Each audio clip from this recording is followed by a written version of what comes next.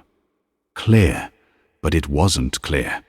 Silas, the lawyer, was sitting in the armchair facing the door. He was dead. A single clean shot to the forehead. On the desk next to him sat a laptop open, and on the screen was a live video feed. It was a feed of Killian's own security room. Back at the estate, a voice came from the laptop speakers. Digital, distorted, "Hello, brother." Killian lowered his gun, his face turning ashen. "That's impossible. Who is it?" Nora asked, stepping forward looking at the screen. "My brother," Killian whispered. "Liam. He died 5 years ago. I buried him. You buried an empty coffin, Cillian." The voice on the laptop smeared. "And now I'm coming to take back the kingdom you stole from me." The bomb was just a knock on the door. The feed cut to black. Sirens wailed from the street below. They were trapped in a hotel room with a dead body framed for murder, while a ghost from the past was orchestrating their destruction. Killian looked at Nora. The arrogance was gone. In its place was something Nora had never seen in him before. Fear. "We have to go," Nora said, grabbing his hand. "Now where?" Killian asked, staring at his dead lawyer. "There is nowhere left." "Yes, there is," Nora said, pulling him towards the window that led to the fire escape. "We go to the one place a dead man won't look." "And where is that?" Nora kicked the window latch open, the wind from the city howling in. "We're going to my mother's house in the Bronx." The Bronx at 2 a.m. was a symphony of distant sirens and barking dogs. It was a world away from the manicured silence of the Hamptons or the polished veneer of the Pierre Hotel. Nora led Killian through the back alley of a row of brick semi-detached houses. They were soaked, shivering, and covered in soot from the fire escape descent. Nora stopped at a green door with peeling paint. She didn't knock, she reached under a flower pot, found a key, and turned the lock. "Shoes off," she whispered as they stepped into the warm, dimly lit kitchen. "If you wake her up, you deal with her." Killian Ali, the man who made grown men weep for mercy, looked around the cramped kitchen with genuine trepidation. "Who?" "My mother." They didn't make it past the refrigerator before the overhead lights snapped on. Sitting at the small circular table, a cigarette burning in an ashtray, was a woman in a floral housecoat. She had Nora's eyes and a face carved from granite. A shotgun rested casually across her lap. "You're late, Nora," the woman said, her voice like gravel. She shifted her gaze to Killian. "And you brought a stray in a tuxedo." "Mom, put the gun down," Nora said, collapsing into a chair. "This is Killian, my boss. The one the news says blew up his own house." Maura Kating took a drag of her cigarette. He looked smaller in person, Mrs. Kating. Killian began, stepping forward with his hands raised. "I assure you." "Sit down," Maura commanded. kicking a chair out. You look like hell. I'll make tea. If the cops come, you're in the attic. If the Italians come, you're in the basement. For the next hour, the most feared crime lord in New York sat at a four-acre table in the Bronx, drinking Barry's tea and eating soda bread, while Nora's mother cleaned and redressed his wound. Taking gauze, Over muttered, taping gauze over his ribs. You're lucky. Arthur used to shoot worse than this when he was drunk. Tillian froze. You knew Arthur. I hated him, Nora said, her eyes flashing. But Nora, she thought she could fix him just like she thinks she can fix you. Nora slammed her mug down. I am not fixing him, Mum. I am saving his life. There's a difference. Is there? Nora looked at Killian. My daughter has a habit of finding broken things and bleeding herself dry to put them back together. Don't you dare let her bleed for you. Killian looked at Nora. She was exhausted, her hair messy, wearing one of her old oversized hoodies she'd pulled from a closet. She looked vulnerable, yet utterly invincible. I intend to do the bleeding, Mrs. Keating, Killian said quietly. Nora held his gaze for a long moment, then nodded. Good. Now, the laptop. You said there was a feed. Killian pulled the stolen laptop from his bag. He opened it on the kitchen table. The video feed from the hotel room was gone, replaced by static, but Tillian brought up the cached image of the room where the broadcast had originated. I know this room, Killian said, squinting at the screen. Stone walls, high arches, no windows. It looks like a church, Nora said, leaning over his shoulder. No, Nora interrupted, pointing a calloused finger at the corner of the screen. Look at the floor. That's not stone. That's industrial tiling. And that symbol on the wall, the faint one behind the chair, Tillian zoomed in. It was a faded cross, but stylized. St. Jude's, Killian whispered, the blood draining from his face. The old orphanage in Hell's Kitchen. My father bought the building in the 90s to launder money through charitable donations. It's been condemned for 10 years. Why would Liam be there? Nora asked. Because that's where we grew up, Killian said, his voice hollow. Before the O'Malays adopted us, before we were princes of the city, we were just unwanted kids in that basement. Liam, he never left. In his head, he's still there. Tillian stood up, the pain in his ribs forgotten. The realization hit him with the force of a physical blow. He's not just taking my empire, Nora. He's rewriting our history. He wants to end it where it began. We need weapons, Nora said, standing up with him. We can't walk into a condemned building with a Derringer and a prayer. Nora stood up and walked to the pantry. She pushed aside a stack of canned beans and pulled a false panel from the wall. Behind it lay a small arsenal, 2 Glock 17s, a pump-action shotgun, and a box of flashbangs. Killian stared at the older woman. Mrs. Keating, who exactly are you? Nora racked the slide of the shotgun. I was a union rep for the dock workers in the 80s, son. You learn a few things about leverage. She handed the Glocks to Killian and Nora. Go, Nora said, take my car. It's the beat-up Camry out front. Arthur knows this house. He'll be here soon. I'll hold him off. Mom, no. Nora cried, go. Nora barked. I've dealt with Arthur Lowe before. I'll be fine. You two have a ghost to bust. Killian looked at Nora with profound respect. I will repay this debt. Repay it by keeping her alive? Nora said. They ran out into the rainy night. As they sped away in the battered Camry, Killian looked at Nora. Your family is intense. Welcome to the Bronx, Nora said, checking the magazine of her gun. Now drive. We have a brother to kill. St. Jude's orphanage loomed against the skyline like a rotten tooth. The windows were boarded up, graffiti scarring the brickwork. Rain lashed against the roof, masking the sound of their approach. Killian parked the car 2 blocks away. They moved through the shadows, scaling the perimeter fence. The courtyard was overgrown, filled with the rusting skeletons of playground equipment. There are centuries, Nora whispered, spotting the glow of a cigarette in the bell tower. 2 on the roof, 1 at the main gate. We go through the coal chute, Killian said. Nora looked at him, small smile touching her lips. You learned I had a good teacher. They slipped into the basement, the air thick with mold and decay. Killian moved with a cold, lethal focus. He was no longer the businessman. In the suit, he was the predator, returning to his territory.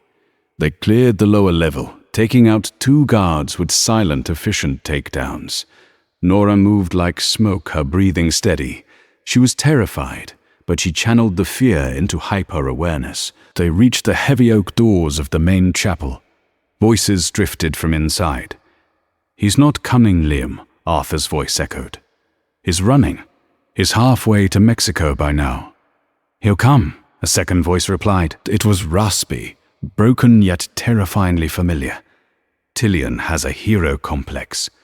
He thinks he's the savior. He saved me once. Remember? Killian kicked the doors open. The chapel was lit by hundreds of candles. In the center, sitting on a makeshift throne made of old pews, sat Liam O'Malley. He looked like a distorted reflection of Killian. The same dark hair, but wild and unkempt, the same sharp jaw, but covered in scars. Half his face was marred by burned tissue, the result of the accident 5 years ago that was supposed to have killed him. Arthur Lowe stood beside him, holding an assault rifle. Hello, brother, Liam smiled. The skin around his burn tightened grotesquely. You look good. Being king suits you, Liam, Killian said, stepping into the aisle. Gun lowered but ready. End this. Let the girl go. This is between us. The girl, Liam laughed. He looked at Nora, who was aiming her gun at Arthur. Ah, the maid. The one who saw the tie. You have good eyes, darling. Shame you won't be using them much longer. Arthur, Nora said, her voice steady. Walk away. He's going to kill you too. You're a loose end. I'm a partner, Arthur shouted, his eyes manic. We're splitting the territory. I get the ports, he gets the city, and I get you Nora, back where you belong. She belongs to no one. Killian snarled. Sentimental. Liam tuttered. You were always soft, Gillian. That's why father favored me, until I made a mistake. You burned down a tenement building with families, inside, because they missed a payment. Killian yelled, his composure cracking. That wasn't a mistake, Liam. It was a massacre. I didn't kill you because I couldn't pull the trigger on my own blood. I sent you away to get help. You sent me to rot. Liam screamed, standing up. And now I'm going to burn it all down. Starting with you. Liam pressed a button on a remote in his hand. Click. Nothing happened. Liam frowned. He pressed it again. Click. Looking for the C4 charges on the pillars? Nora asked, her voice ringing clear in the chapel. Liam and Arthur froze. While you were monologuing, Nora said, stepping forward, I noticed the wiring running along the skirting boards. It was too new for an old building. While Killian distracted you, I cut the receiver line at the door. Killian smirked. Like I said, she's the best. Kill them, Liam shrieked. Arthur raised his rifle, but Silly was faster. He fired 2 shots. Arthur took them in the chest, staggering back, falling over the altar railing. Chaos erupted. Guards poured from the vestry. Killian dove behind a pew, returning fire. Nora rolled toward the side aisle, using the stone pillars as cover. Cover me, Killian yelled. Nora popped up, firing with terrifying accuracy, suppressing the guards on the balcony. Killian sprinted down the center aisle, vaulting over the debris, heading straight for Liam. Liam pulled a jagged knife from his belt, his favorite weapon. He lunged at Killian. They crashed into the altar, knocking over candles. The dry wood of the old pews caught fire instantly. The chapel began to fill with smoke. It was a brawl, brutal and ugly. Liam fought with the strength of the insane, slashing at Killian's face. Killian blocked, grunting as the blade sliced his forearm. He headbutted Liam, shattering his nose. But Liam just laughed. Blood spraying, we die together, brother. Liam screamed, tackling Tilly and I into the growing flames. "Nora, get out," Tillian roared, struggling to hold Liam back. "No," Nora shouted. She saw Arthur's fallen rifle. She scrambled for it, sliding across the floor. She raised the weapon. The smoke was thick. She couldn't get a clean shot without hitting Killian. "Killian, move!" Killian kicked Liam in the chest, creating a foot of separation. Bang! Nora fired a single shot. Liam jerked. He looked down at the hole in his chest. He looked at Nora, then at Cillian. A look of genuine surprise crossed his face. "The maid," he gurgled. He collapsed backward into the fire. Killian scrambled away from the flames, coughing. He looked at the burning body of his brother. There was no time for mourning. The fire was climbing the walls, consuming the old orphanage. He ran to Nora. She dropped the rifle, her hands shaking. "Arthur," she asked. Killian checked the body behind the altar. Arthur Lowe was dead, his eyes staring blankly at the ceiling. "It's over," Killian said. He grabbed Nora's hand. "We have to go. The fire department is coming." They stumbled out into the cool night air, just as the stained glass windows of the chapel blew out, sending a shower of colored glass onto the wet pavement. They stood by the fence, watching the inferno. The sirens were getting louder. Tillian turned to Nora. He wiped a smudge of ash from her cheek. "You saved me," he said again. "I told you," Nora whispered, leaning into his touch. "I don't like crooked ties and I don't like loose ends." "Oh." Killian pulled her into him, kissing her fiercely against the backdrop of the burning past. There was no hesitation this time, no pulling away. "I have no house," Killian said, resting his forehead against hers. "My money is frozen. My reputation is in tatters. Tight as a drum," Nora smiled. "I checked the staff, myself. No hidden weapons, no secret radios, and definitely no crooked ties." Killian reached out, adjusting the collar of her blouse. His fingers lingered on her skin. "You know," he murmured, "I'm thinking of firing my head of operations." "Oh," Nora raised an eyebrow. "And why is that?" "Because," Killian said, leaning down to kiss her, "I want to make her my wife instead." Nora laughed, a sound that was light and completely free. "I'll consider the offer, but the benefits package better be good. Lifetime supply of black coffee. Deal." They stood together at the window, looking out over the city they had claimed as their own. They weren't just survivors anymore. They were partners, the Devil of Dublin and the Queen of Queens. And somewhere in the Bronx, Maura Keating was sitting on her porch, drinking tea, smiling as she read the newspaper headline, "O'Malley Empire Goes Legit. A New Era." She took a slow sip and whispered to the open air, "About damn time. And that, ladies and gentlemen, is exactly why you always pay attention to the details." Maura Keating didn't just adjust a tie. She rearranged the entire underworld, from Invisible Maid to the throne of New York. She proved that the most dangerous person in the room is never the one holding the gun. It's the one who sees the gun before it's ever drawn. If you enjoyed this twisted ride of betrayal, romance, and revenge, smash that like button and subscribe to table number 6. We drop brand new stories every single week. And I want to hear from you in the comments. Would you have spotted the driver's gun, or would you have gotten in that car? Also, tell me which country you're watching from right now. Drop your country's name in the comments below. Let's see how far this story has traveled. Until next time, keep your eyes open.